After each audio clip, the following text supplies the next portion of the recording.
not a YouTuber, just like giving out my opinion. And I wanted to do a video today about Black Lives Matter versus the concept of black on black crime. But the world is abuzz with the travesty that happened in France. So I'm gonna, give you my little 2 cents. And talking about matters, is not unique to my channel. I had videos talking about war and government and things that happen overseas, and so forth. I'm just not one. I'm not just a one-trick pony. And I wonder where are the bootlickers? Why is it taking the bootlickers so long to respond to this?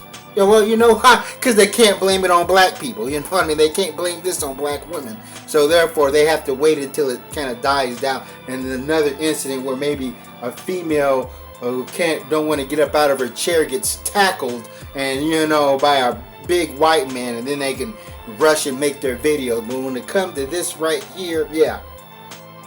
Now I'm going to tell you what I know. Now I have the uttermost empathy for the victims of this merciless attack.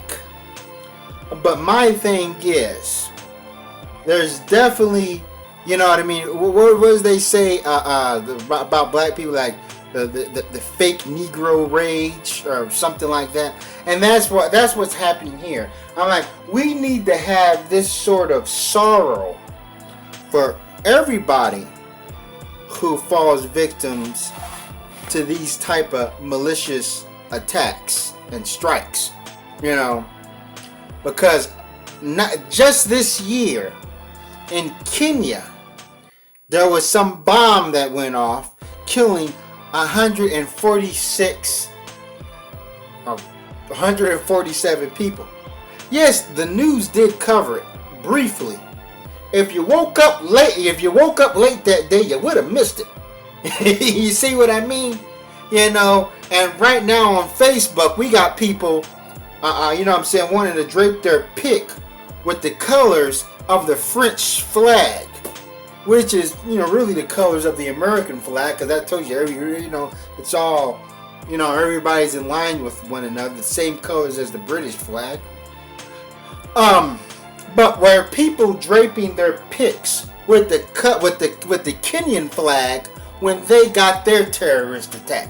Yeah. I know a lot of people aren't going to like this video, you know what I mean? But this is what I'm good at here. I'm not just a dude that just, that can just go in and bash black people, I actually read books. So yeah, did anybody care? No. And now whether this, going back into France, you know what I'm saying, where the zombie ladies dance, you know what I mean, the nightmare of the killer wolf of France. Now that's just I'm just being silly right there. What was it? So now whether this was a false flag operation, I'm not going to get into any conspiracies, because I don't know. But I do know that, usually government officials and people, the authoritarians, they normally know something before it goes down. Just like 9/11, whether you believe that America was behind it or not, somebody knew something. You know what I mean? They had to gather up some sort of intel. You got these super smart guys or whatever, the counterintelligence and things of that nature. They're monitoring things, and then when something like this goes down, when this attack goes down, there's going to be people emailing each other, and they're going to tell you when you're going to strike, or we're going to hit over here. So the French government, they could have just sat back and they said, okay, we'll wait. We're going to see what they're going to do. And now that it has happened and the dust settles, this means the opportunist can rub their palms. This means they can go in and make all sorts of rules, stipulations, and put all sorts of sanctions. They can really shut things down, and it'll be justified. And they say, hey, we got control. This is how things are going to go down. You know, that's the thing. So a lot of your freedoms, you know what I mean? You know, and so which is and somewhat understandable. But French immigration in France, in Paris, is swelling, you know, and it has caused concern. Because even though the white indigenous population of Europe is dwindling, you know what I mean, it's very apparent in France. You know, people have talked about France becoming an Islamic state for a while now, and with this going down, that way they can really bunker down on the Muslims. They can cut off immigration. They can be like, hey man, ain't none of you guys come in this country. You seen what happened? You know, so hey, it's going to be all different rules. Now, these are my theories. I'm not putting anything out there as fact. And this is my theory on the situation. Now, as much as I feel empathy for the French people that were victims, and I know a lot of them were Arabic themselves and black Africans and, you know, things of that nature. I'm not going to shed a tear for the French government, you know, because I'm going to tell you why. When Haiti gained its independence, you know, I don't know, sometimes in the 1700s, you know, that date escapes my head. Did you know that the France put Haiti in debt? That France made Haiti pay reparations. Yeah. So let me get this right. Now picture this. The French created an illegal slave colony in land that they've stolen. You know, these Haitians fought and rebelled for their independence. And so then the French gets mad and say, oh, we lost a whole lot of money here. You know what I mean? So, you know, we're gonna tax these guys.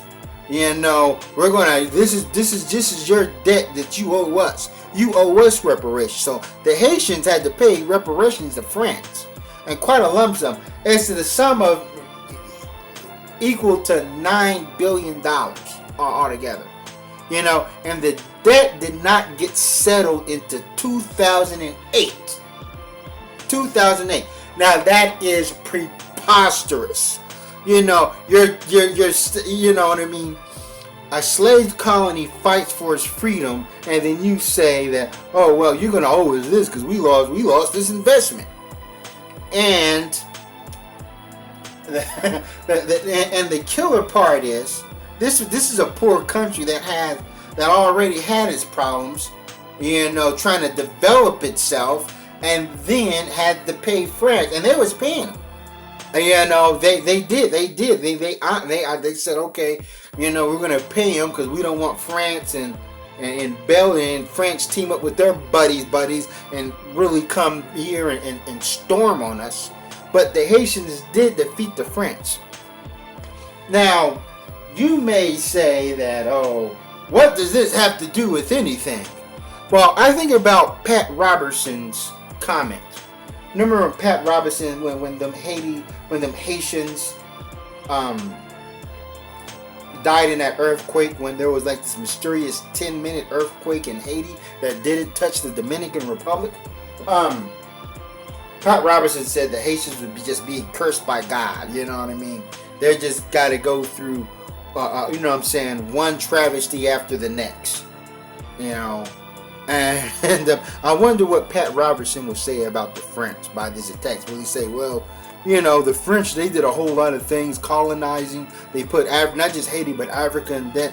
Maybe it's God punishing them, you know, and so forth. But going back into Kenya about the terrorist attacks in Kenya, and there's a lot of these strikes. I'm like, this whole fucking world is just a cauldron of explosions. You know, but it depends if the right people are killed. You know what I mean? Because you got stuff going on in Syria. I'm like, America, it's all the people that has died in the Iraqi war, I'm saying, in Afghanistan. But when the first world, feels, some of that shrapnel, then, then it's all tears. Then it's all, let's pray for Paris. But there was no, let's pray for Kenya. And when a lot of these strikes go on overseas, people only care if it's the American embassy that's bombed. The American embassy, and 4 Americans were killed, and maybe some other Europeans. So, and that's the thing. I'm not going to go into some, is it a false flag conspiracy? Because I already know the conspirators are working around the clock. I don't have enough evidence on it. But I will sit back and analyze this, And I am not trying to downplay the magnitude of this situation. But you know what I mean? We gotta make this, we gotta be a people that cares about, everyone around the globe, and not just have special interest and people that came from the Caucasus Mountains. Thanks for watching, and never stop learning.